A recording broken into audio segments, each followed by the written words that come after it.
ایک واقعہ ہے دو بھائیوں کا، ایک بڑا تھا دوسرا چھوٹا تھا۔ تو بڑے بھائی کی شادی ہو گئی اور اس کے بچے بھی ہو گئے۔ چھوٹا بھائی ابھی اپنی جاب کر رہا تھا، اس کی شادی نہیں ہوئی تھی۔ ان کے والد فوت ہو گئے تو والد کی زرعی زمین تھی، وہ ان دونوں بھائیوں نے آدھی آدھی تقسیم کر لی۔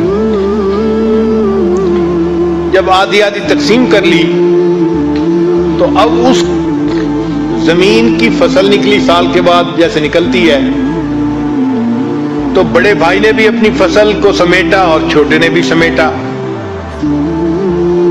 مگر جب رات آئی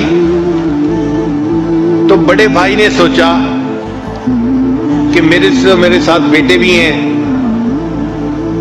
اور وہ بھی ہیلپنگ ہینڈ بن جائیں گے 1 سال 2 سال میں، تو مجھے تو اتنے ضرورت نہیں ہے جتنی کہ میرے چھوٹے بھائی کو ہے۔ وہ اکیلا ہے بیچارہ، سنگل ہینڈڈ ہے، وہی ارن کرے گا، اسی نے محنت کی، تو کیوں نہ میں اپنے حصے میں سے کچھ گندم کی بوریاں اپنے دوسرے بھائی کو دے دوں۔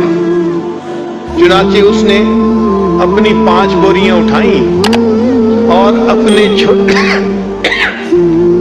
چھوٹے بھائی کی زمین کے حصے میں جہاں بوریاں پڑی تھیں وہاں جا کے ڈال دی۔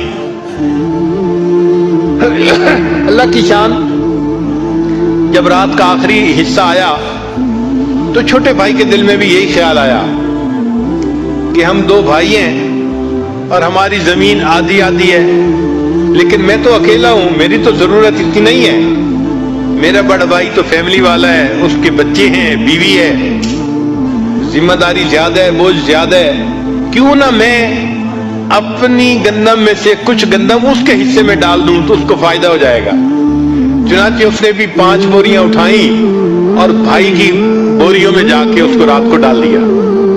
اب صبح کا وقت ہوا، دونوں بھائیوں نے اپنی اپنی گندم کا حساب لگایا تو حیران، کیونکہ ان کے حساب سے گندم کی جو گنتی تھی وہ تو اتنی تھی، اور اس میں سے 5 بوریاں انہوں نے دوسرے بھائی کو دے دی تھی رات کو، مگر صبح وہ 5 بوریوں کی جو کمی تھی وہ پوری ہوئی تھی۔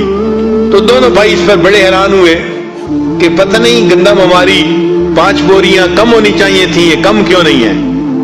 اگلی رات آئی تو دونوں بھائیوں نے سوچا کہ آج ہم پھر گندم جو ہے نا اپنے بھائی کے کھیت میں ڈال کے آتے ہیں۔ اللہ تعالیٰ کی شان کہ ایک نے 5 بوریاں اٹھائیں اور دوسرے نے 5 بوریاں اٹھائیں۔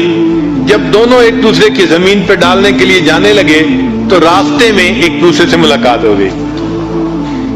ایک نے بھی 5 بوریاں اٹھائی ہوئی تھیں ٹریکٹر پہ، دوسرے نے بھی اٹھائی ہوئی تھیں، وہ اپنے بھائی کے حصے میں ڈالنے جا رہا تھا اور یہ اپنے بھائی کے حصے میں ڈالنے جا رہا تھا۔ اللہ تعالیٰ ایسی سچی محبتیں ہمیں بھی عطا فرمائے۔